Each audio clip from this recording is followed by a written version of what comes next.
वाहिगुरु जी का खालसा, वाहिगुरु जी की फतेह। आज हम गुरु अमरदास जी के एक प्रसंग की बात करेंगे।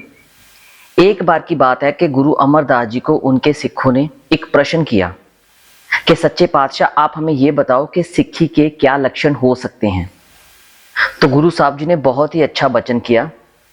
उन्होंने बोला, जो नाम दान करे, स्नान करे, मीठा बोले, बांट के शके, कभी भी पराया धन को अपना धन मत माने, धर्म कर्म में काम करे, साध संगत करे, गुरबाणी प्रेम के साथ करे, किसी का दिल ना दुखाए, निंदा ना करे, झूठ ना बोले, विश्वासघात ना करे किसी के भी साथ, छल के साथ विहार ना करे, धर्म की कीर्त करे, आए गए सिखों का आदर करे, संगत की टहल करे, किसी के साथ कोई भी विरोध ना करे, बहन भाई स्त्री पुत्र आदि से ज्यादा संगत की सेवा करे, अंदर और बाहर से एक जैसा हो, जैसा उसका मन हो वैसा ही वो बाहर बातें करे। अगर उसको विद्या का ज्ञान है तो दूसरे को जरूर विद्या दे, किसी को बुरा ना बोले, सिखों की टहल करे, भूखे को अन्न छिकाए, अगर किसी के पास कपड़ा नहीं है तो उसको अपनी तरफ से दे, दूसरे का दुख समझे, आदिक वचन करके सबको उपदेश किया। अब हम बात करेंगे बैसाखी का मेला।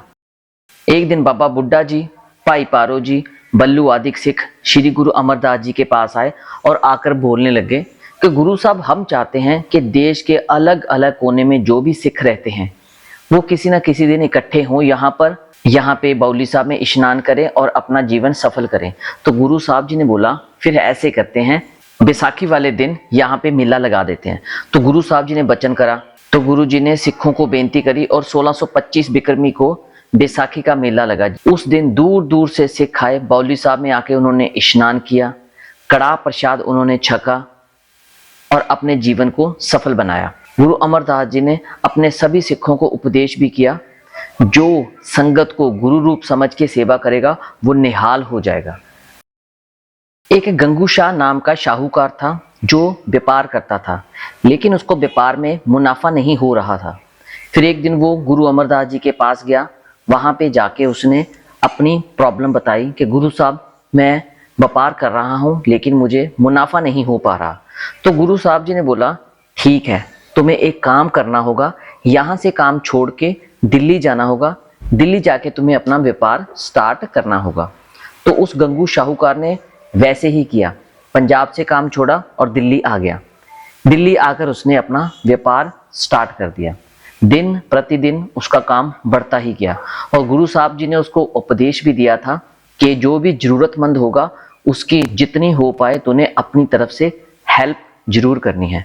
तो वो साथ साथ लोड़वंदों की हेल्प भी करता गया।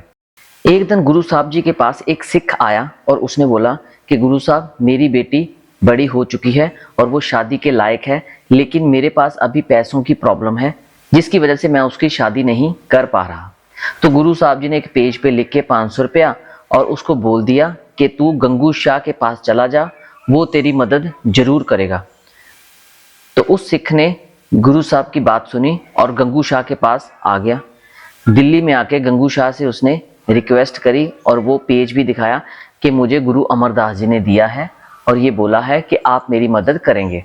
गंगू शाह ने मदद करने से इनकार कर दिया। वो सिख एज इट इज वापिस चला गया, गुरु अमरदास जी के पास गया, जाके उसने बोला कि मेरी तो वहां से कोई भी मदद नहीं हुई।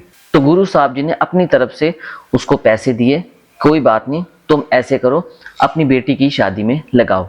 लेकिन उसी दिन से गंगू शाह का जो भी व्यापार चल रहा था वो घाटे में पड़ना स्टार्ट हो गया। उसको मुनाफा कम होता गया, जिसकी वजह से आते आते जीरो से भी नीचे चला गया।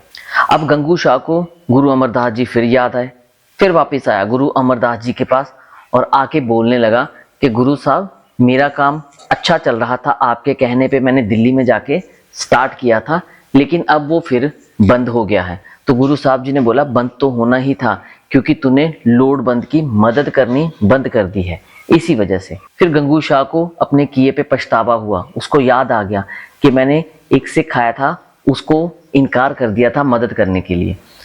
फिर गंगू शाह ने गुरु अमरदास जी से अपनी भूल की माफी मांगी कि आगे से ऐसा नहीं होगा। तो गुरु साहब जी ने बोला कि जब भी तू ऐसे करेगा, किसी की मदद नहीं करेगा, तेरी लाइफ में दिक्कत आनी स्टार्ट हो जाएगी।